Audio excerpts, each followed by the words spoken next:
अब आप देखेंगे कि हमारे इस ऐलान के बाद इन तमाम लोगों में पेट में दर्द शुरू हो जाएगा।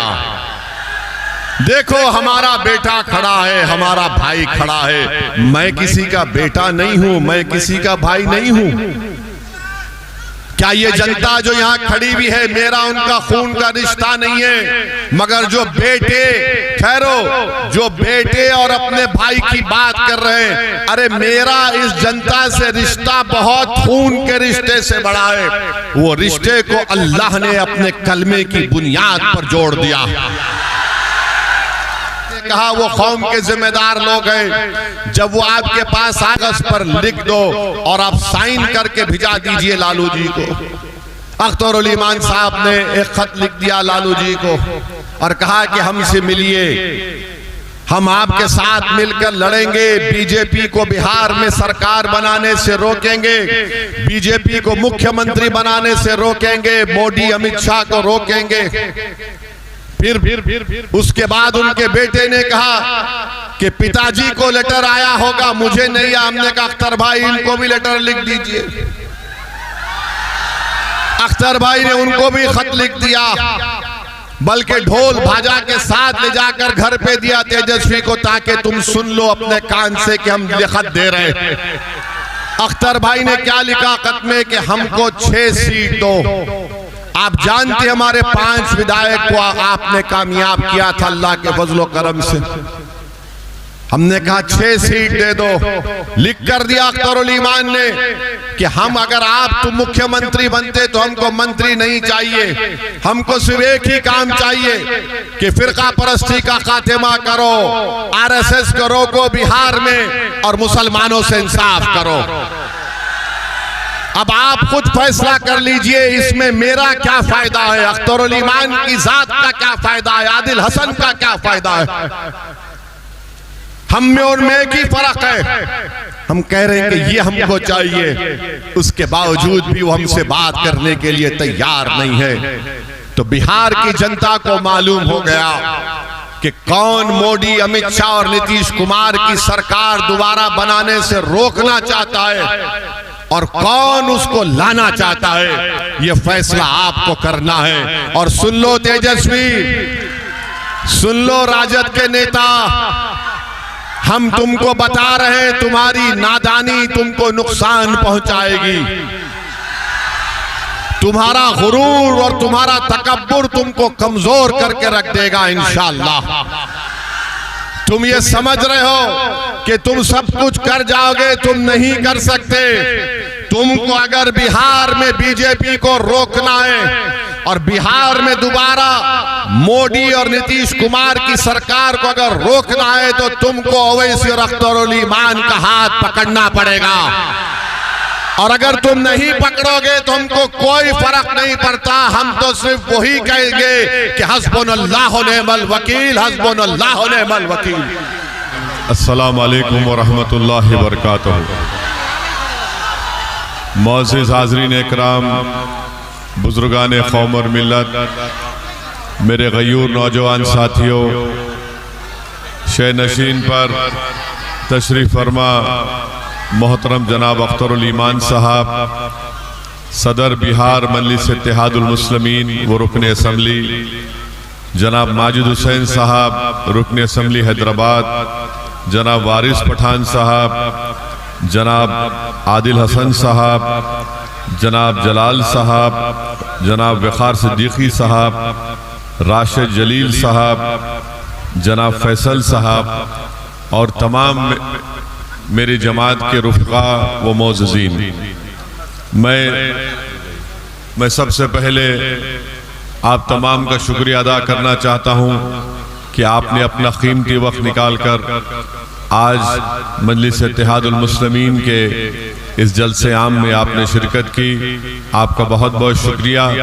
और मुझे इस बात का अंदाज़ा है कि बहुत ज़्यादा बारिश होने की बिना पर इस मैदान में अभी ज़मीन सूखी नहीं है, मगर आपकी मौजूदगी हमको इस बात का एक पैगाम देती है कि अल्हम्दुलिल्लाह मिथिलांचल में मजलिस इत्तेहादुल मुस्लिमीन की ज़मीन बड़ी मजबूत है और आप लोगों की मौजूदगी से इंशाअल्लाह ताला आने वाले विधानसभा में मुझे यकीन है कि मजलिस इत्तेहादुल मुस्लिमीन के उम्मीदवारों को आप अपने वोट से और अपने दुआओं से उसको देकर कामयाब और कामरान करेंगे।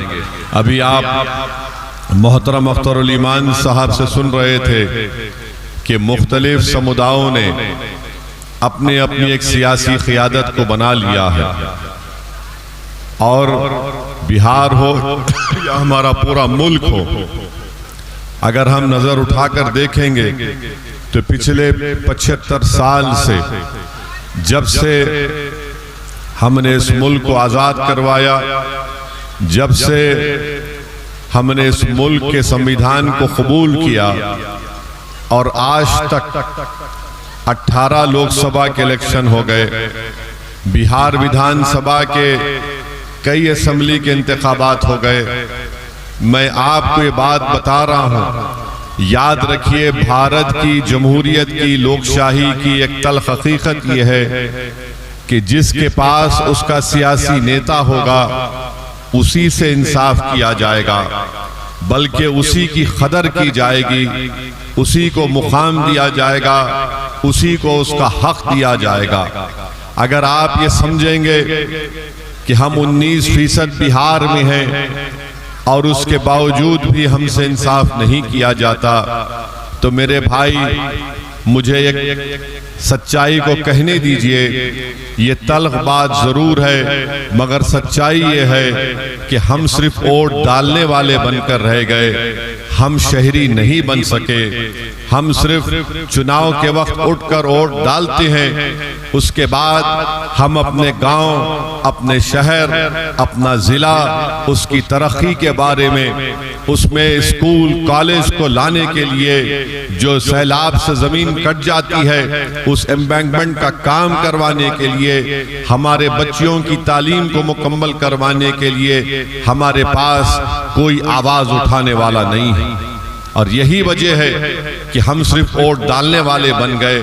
अगर आप शहरी बनेंगे, जब आप शहरी बनेंगे तो आपको अपने हुकूक पूरे आपको मिलेंगे, मगर अफसोस ये है कि हम सिर्फ कभी हमको कोई आकर एक सेकुलरिज्म की बात कर देता है, हम वोट दे देते हैं। कभी आकर कोई कहेगा कि फिरका परस्ती को शिकस्त दे दीजिए, हम उसको वोट दे देते हैं। मगर बताइए, हमने हर महाज पर, हर इशू के ऊपर, हर मुद्दे के ऊपर आप और हमने मिलकर वोट दिया, बताइए हमने क्या हासिल किया। मेरे अजीज दोस्तों और बुजुर्गों, भारत की पार्लियामेंट में मुसलमानों की आबादी के लिहाज से कम हमारे 50 से 55 MP जीत कर आना चाहिए था, मगर आज भारत की पार्लियामेंट में कितने हैं? 22 या 23 रुकने पार्लिमान हैं। अगर आज भारत की पार्लियामेंट में 50 से ज्यादा मुस्लिम अरकान पार्लियामान होते, अगर मजलिस इत्तेहादुल मुस्लिमीन का एक MP नहीं होता, बल्कि मेरे साथ अगर अख्तरुल ईमान और इम्तियाज जलील साहब होते, आप अपने दिलों पर हाथ रखकर मेरी इस बात को सोचिए कि क्या नरेंद्र मोदी ऐसा कानून बनाता जिससे वक्फ की जायदादों को हमसे छीन सकता था क्या? मेरे भाई, आप नहीं में जवाब तो जरूर दे देंगे। मेरे भाई, आप नहीं में जवाब जरूर दे रहे हैं, मगर बताइए क्या ये जवाब इतना काफी है कि हम नहीं बोल दें? मेरे दोस्तों, हमको और आपको अपना मुहासिबा करना है, एक तब्दीली को पैदा करना है। हमको अपने वोट से अपने नेता को कामयाब करना है। और याद रखिए, मिथिलांचल की सरजमीन पर बसने वाली, इस तारीखी सरजमीन पर बसने वाली जनता के दरमियान में खड़े होकर कह रहा हूं, नेता तुम्हारे दरमियान से बनेगा। कोई नेता आसमान से नहीं आएगा, कोई जमीन के अंदर से निकल कर नहीं आएगा। एक मामूली सी आदमी को आपको अपना नेता बनाना पड़ेगा। देखो, यादवों का नेता है, हर समाज का, ठाकुरों का, ब्राह्मण भाइयों का नेता है, भूमियारों का नेता है, EBC का नेता है, पसमानदा तबकात का नेता है। मांझी का नेता है, पासवान का नेता है, अरे सबका नेता है। अगर किसी का नेता नहीं है तो बिहार में 19% मुसलमानों का नेता नहीं है। ये सच्चाई है, इसको आपको कबूल करना पड़ेगा। और अगर कोई ये दिमाग में अपनी बात डालकर सोचता है अरे भाई ये ओवैसी क्या कह रहा है, कैसा हम अपना नेता बनाएंगे, अरे जैसा उन्होंने बनाया वैसा आपको बनाना है। हम भी उन्हीं की तरह इंसान हैं, मगर हम में और उनमें फर्क ये है कि वो अपने नेता को बनाने के लिए, अपनी सियासी लीडरशिप को बनाने के लिए एक हो जाते हैं और एक होकर अपना वोट पूरा उस नेता की कामयाबी के लिए इस्तेमाल करते हैं। और हमारा मामला ये है कि जैसा मजलिस उम्मीदवार खड़ा करेगी तो हम हमारे ताल्लुक से बोलना शुरू कर देंगे, अरे ये हैदराबाद से आया है। हाँ, मैं हैदराबाद से आया हूं, कोई चांद से नहीं आया हूं। और जब आ गया हूं तो कोई माइका लाल मुझे बिहार से नहीं बाहर भिजा सकता। और जहां पर हम आते हैं वहां पर अपनी जमात के परचम को लहरा कर जाएंगे इंशाअल्लाह ताला। और अफसोस की बात की है कि इल्जाम लगाने वाले हमारे ही भाई हैं। एक साहब है राजद के, अल्पसंख्यक समाज के कोई नेता उनको बना दिया गया। वो बार बार इतनी मोहब्बत मुझसे करते, नहीं मालूम घर में किसी और से शायद उनको मोहब्बत नहीं मिल रही, हमसे मोहब्बत कर रहे हैं। और बोलते हैं कि वो हैदराबाद से आया है। अरे जनाब, आपका लख्ते जिगर, आपका बेटा अगर आज अल्लाह ने उसको डॉक्टर बनाया तो मेरे मेडिकल कॉलेज में पढ़ाकर बनाया, जब तुमको याद नहीं आया।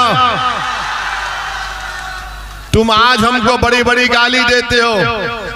अच्छा वो खुद क्या 2019 में उनका बेटा जेडीयू से टिकट लड़कर नहीं इलेक्शन लड़ा था, मोदी का फोटो लगाकर।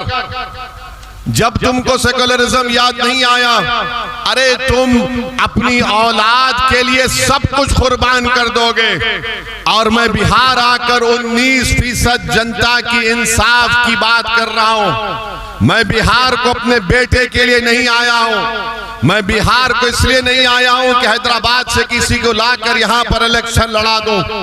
मैं बिहार को इसलिए नहीं आया हूं कि यहां पर वोट हासिल करके जिस तरह वो हमारे 4 एमएलए अपना जमीर बेचकर बेईमान साबित हुए, वो अपना जमीर बेच देंगे। अरे मैं यहां पर आया हूं तो 19% जनता को एक नेता बनाने के लिए, और ऐसा नेता बनाने के लिए जो ना राजद से डरेगा, ना मोदी से डरेगा, ना नीतीश से डरेगा, बल्कि वो सिर्फ अल्लाह से डरने वाला होगा।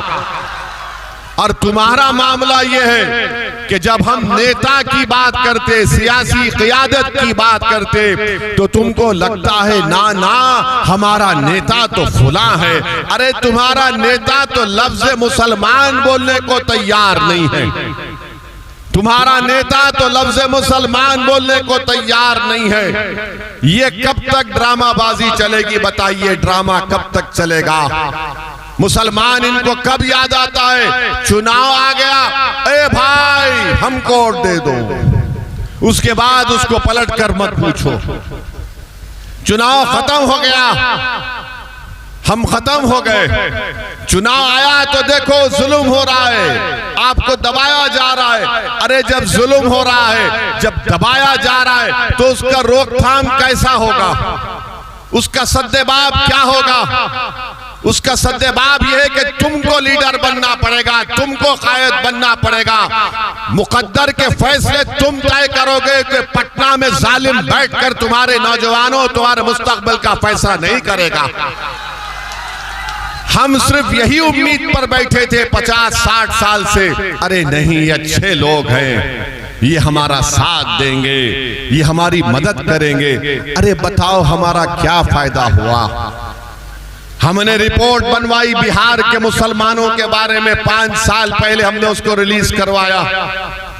उस रिपोर्ट को पढ़ने के बाद अगर तुम्हारे दिलों में सच्चाई है, जो हम पर उंगली उठाते हैं, हम पर तनकीद करते हैं, बताओ रिपोर्ट पढ़ो, तुमको आईना दिखेगा, तुम्हारी गलतियां नजर आएंगी कि आज तुमने क्या हाल करके रख दिया। तो मैं आपसे अपील करने आया हूं कि हमको इस आने वाले विधानसभा में मुत्तहिदा तौर पर हमको अपने तमाम वोट का सही इस्तेमाल करना पड़ेगा। और मैंने अभी अख्तरुल ईमान साहब से बात की और उन्होंने ये बताया कि इंशाअल्लाह ताला यहाँ पर इंशाअल्लाह ताला मुख्तलिफ विधानसभा में, जाले में, बिस्फी में, क्यूटी में और दरभंगा में मजलिस का उम्मीदवार खड़ा किया जाएगा इंशाअल्लाह ताला। अब आप देखेंगे कि हमारे इस ऐलान के बाद इन तमाम लोगों में पेट में दर्द शुरू हो जाएगा। देखो हमारा बेटा खड़ा है, हमारा भाई खड़ा है। मैं किसी का बेटा नहीं हूं, मैं किसी का भाई नहीं हूं। क्या ये जनता जो यहाँ खड़ी हुई है मेरा उनका खून का रिश्ता नहीं है, मगर जो बेटे ठहरो, जो बेटे और अपने भाई की बात कर रहे हैं, अरे मेरा इस जनता से रिश्ता बहुत खून के रिश्ते से बड़ा है। वो रिश्ते को अल्लाह ने अपने कलमे की बुनियाद पर जोड़ दिया। और तुम आकर बोलोगे ऐसा कर, अरे तुम 2019-20 में मोदी का फोटो लगाकर भीख मांग रहे थे वोट के लिए, और आज तुम सेकुलरिज्म की बात करते हो। कभी अपने गिरबान में झांक कर देखो। मैं आपको बताने आया हूं कि अख्तरुल ईमान साहब ने छोड़ दिए सर, छोड़ दीजिए, हमारा दीवाना है, छोड़ दीजिए, कुछ नहीं होगा। मैं आपको आराम से सर, मैं आपको बताने आया हूं कि हमारे पास बिहार के जिम्मेदार लोग आकर अख्तरुल ईमान साहब से कहा कि आप इनसे बातचीत क्यों नहीं करते, आप इनसे समझौता क्यों नहीं कर लेते। तो अख्तरुल ईमान साहब ने कहा, मुझसे पूछा क्या करना चाहिए। मैंने कहा वो कौम के जिम्मेदार लोग हैं, जब वो आपके पास कागज पर लिख दो और आप साइन करके भिजा दीजिए लालू जी को। अख्तरुल ईमान साहब ने एक खत लिख दिया लालू जी को और कहा कि हमसे मिलिए, हम आपके साथ मिलकर लड़ेंगे, बीजेपी को बिहार में सरकार बनाने से रोकेंगे, बीजेपी को मुख्यमंत्री बनाने से रोकेंगे, मोदी अमित शाह को रोकेंगे। फिर उसके बाद उनके बेटे ने कहा कि पिताजी को लेटर आया होगा, मुझे नहीं। हमने कहा अख्तर भाई इनको भी लेटर लिख दीजिए। अख्तर भाई ने उनको भी खत लिख दिया, बल्कि ढोल भाजा के साथ ले जाकर घर पे दिया तेजस्वी को, ताकि तुम सुन लो अपने कान से कि हम लिखत दे रहे हैं। अख्तर भाई ने क्या लिखा खत में कि हमको 6 सीट दो। आप जानते हमारे 5 विधायक को आपने कामयाब किया था अल्लाह के फजलो करम से। हमने कहा 6 सीट दे दो। लिख कर दिया अख्तरुल ईमान ने कि हम अगर आप तुम मुख्यमंत्री बनते तो हमको मंत्री नहीं चाहिए, हमको सिर्फ एक ही काम चाहिए कि फिरका परस्ती का खात्मा करो, आरएसएस को रोको बिहार में और मुसलमानों से इंसाफ करो। अब आप खुद फैसला कर लीजिए इसमें मेरा क्या फायदा है, अख्तरुल ईमान की जात का क्या फायदा है, आदिल हसन का क्या फायदा है। हम में और में की फर्क है। हम कह रहे हैं कि ये हमको चाहिए, उसके बावजूद भी वो हमसे बात करने के लिए तैयार नहीं है। तो बिहार की जनता को मालूम हो गया कि कौन मोदी, अमित शाह और नीतीश कुमार की सरकार दोबारा बनाने से रोकना चाहता है और कौन उसको लाना चाहता है। ये फैसला आपको करना है। और सुन लो तेजस्वी, सुन लो राजद के नेता, हम तुमको बता रहे हैं तुम्हारी नादानी तुमको नुकसान पहुंचाएगी। तुम्हारा गुरूर और तुम्हारा तकब्बुर तुमको कमजोर करके रख देगा इंशाअल्लाह। तुम ये समझ रहे हो कि तुम सब कुछ कर जाओगे, तुम नहीं कर सकते। तुमको अगर बिहार में बीजेपी को रोकना है और बिहार में दोबारा मोदी और नीतीश कुमार की सरकार को अगर रोकना है तो तुमको ओवैसी और अख्तरुल ईमान का हाथ पकड़ना पड़ेगा। और अगर तुम नहीं पकड़ोगे तो हमको कोई फर्क नहीं पड़ता, हम तो सिर्फ वही कहेंगे कि हस्बुनल्लाहु निअमल वकील, हस्बुनल्लाहु निअमल वकील। लड़ना हमको सबसे बेहतरीन आता है, लड़ेंगे जरूर इंशाअल्लाह ताला। और हम किसी माइका लाल से डरने वाले नहीं हैं, मगर आप तक ये बात पहुंचाना था, आप तक ये पैगाम देना था कि आप देख लीजिए कि कल ये लोग बोलते थे ओवैसी बड़ा गुरूर करता है, वो किसी से बात करना नहीं चाहता। अरे जालिमों, मैं तो हमेशा से तैयार था। अभी आज से 1 महीना पहले वाइस प्रेसिडेंट ऑफ इंडिया का इलेक्शन हुआ, नायब सदर जमहूरिया का। किसको वोट दिया ओवैसी ने? किसको वोट दिया ओवैसी ने? सुप्रीम कोर्ट के रिटायर्ड जज जस्टिस सुदर्शन रेड्डी साहब, जो इंडिया अलायंस के उम्मीदवार थे, हमसे बात की और कहा कि ओवैसी साहब आपका सपोर्ट चाहिए। हमने कहा सुदर्शन रेड्डी साहब, आप सुप्रीम कोर्ट के जज रह चुके हैं, हम बराबर साथ देंगे। हमारे तेलंगाना के मुख्यमंत्री रेवंत रेड्डी ने हमसे मिलकर कहा कि असद भाई साथ दो। किसको वोट दिया फिर? आज तुम हम पे उंगली उठाते हो। दूसरी अहम बात, अब आइए मिथिलांचल की सरजमीन पर हम अपने कौमी सदर मुसलमानों, दलितों, मजलूमों, वंचितों और शोषितों की भारत में ये एक बेबाक आवाज है जिसने हर मोर्चे पर, हर मोड़ पर मजलूमों के साथ खड़ा होने का फैसला लिया है। आप जब भी सुनते होंगे सदन से लेकर सड़क तक, तो आपको एक आवाज, चाहे सीए हो, एनआरसी हो, 3 तलाक हो, वक्फ का मामला हो या कोई भी मामला हो, चाहे वो दलितों का हो या मुसलमानों का हो, एक आवाज जो हमेशा आपको सुनाई देगी, उस आवाज का नाम कायदे मिल्लत बैरिस्टर असदुद्दीन ओवैसी है। याद रखिएगा कि आज मैं वो तारीखी जुमला आपके बीच में कहकर जा रहा हूं कि जिस तरीके से भारत के मुसलमानों ने मौलाना अबुल कलाम आजाद की सियासत की कदर नहीं की, आज उन्हीं के बच्चे, उन्हीं के खानदान के लोग मौलाना अबुल कलाम आजाद पर पीएचडी कर रहे हैं, उन पर किताबें लिख रहे हैं। आज जो लोग हमारे कायद बैरिस्टर असदुद्दीन ओवैसी साहब की सियासत को नहीं समझ पा रहे हैं, याद रखना कि उनकी आगे की नस्लें उस पर तारीख लिखेगी, किताबें लिखेंगी और पीएचडी करेंगी। आइए अब हम अपने कायदे मिल्लत, अपने कौमी सदर, नौजवानों के दिलों की धड़कन बैरिस्टर असदुद्दीन ओवैसी साहब को दावत स्टेज देते हैं इस शेर के साथ कि अज़्म की आंच से पत्थर भी पिघल सकते हैं, अज़्म की आंच से पत्थर भी पिघल सकते हैं, अगर अज़्म ना हो तो मोम भी है पत्थर की तरह। बैरिस्टर असदुद्दीन ओवैसी साहब।